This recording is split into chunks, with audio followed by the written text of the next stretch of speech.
좀처럼 신규 확진이 줄지 않는 상황에서 추석 연휴 풍경도 달라지고 있습니다. 연휴에 추모공원을 폐쇄하겠다는 계획에 평일 방문객도 2배 가까이 늘었고 온라인으로 추모하겠다는 사람들도 늘고 있습니다. 인천에 있는 추모공원에 취재기자가 나가 있습니다. 정현우 기자. 네, 저는 지금 인천 가족공원에 나와 있습니다. 네, 정 기자가 나가 있는 추모공원도 미리 성묘하는 가족들이 연이어 방문하고 있다고요? 네, 그렇습니다. 제 뒤편을 보시면 이렇게 성묘를 마친 시민들이 출입구를 통해서 건물 밖으로 빠져나오는 것을 확인할 수 있습니다. 제 뒤에 있는 건물이 바로 고인 3만여 분이 모셔져 있는 납골당 건물인데요. 이 건물이 여는 아침 8시부터 이곳을 찾는 시민들의 발걸음은 끊이지 않았습니다. 추석 연휴 전인데다가 평일인데도 이렇게 이곳을 찾는 시민들이 계속해서 많은 건데요.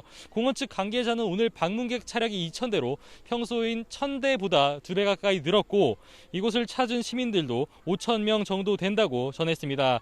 아직 해가 지지 않았는데도 평일에 인천 가족공원을 찾는 평균 인원 3,000명의 2배 가까이 온 셈입니다. 성묘객이 이렇게 미리 늘어난 건 이곳 추모공원이 추석 연휴 동안 화장장을 제외하곤 전면 폐쇄되기 때문입니다. 인천 가족공원은 14만 명이 넘는 고인이 안치된 곳인데 연휴 기간에는 35만 명 정도가 방문합니다. 공원 측은 방문객 분산을 위해 성묘 기간을 지난 12일 시작으로 앞당겼습니다. 미리 방문하는 사람이 늘어 지난 주말엔 이틀 동안 4만 5천 명이 방문했는데 지난해 같은 기간보다 50% 늘어난 수치입니다. 공원 측은 직접 방문을 자제하는 유가족들을 위해 온라인 성묘 예약을 받고 있습니다. 집에서 함께 모여 온라인으로 헌화하거나 차례상을 차리고 고인을 기리는 방식입니다. 이곳 인천 가족공원 온라인 성묘 예약은 내일까지인데 오늘로 2,700건을 넘겼습니다. 공원 측은 인천 외 지역에서 온라인 성묘를 신청한 비율은 18%라며 추석 기간 이동 자제가 어느 정도 이뤄지고 있다고 평가했습니다. 마찬가지로 성묘객 이동을 줄이기 위해 보건복지부 역시 오는 21일부터 이하늘 온라인 추모 서비스를 운영할 계획입니다.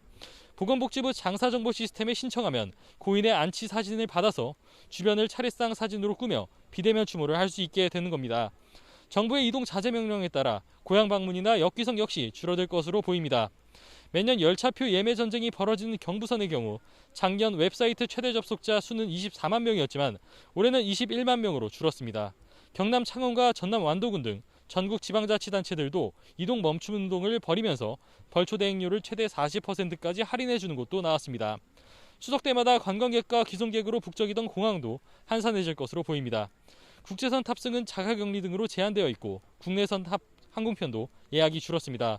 실제로 제주항공의 경우 오는 29일부터 다음 달 4일까지 예약률은 60% 수준에 머물러 있습니다. 지금까지 인천 가족공원에서 YTN 정현우입니다.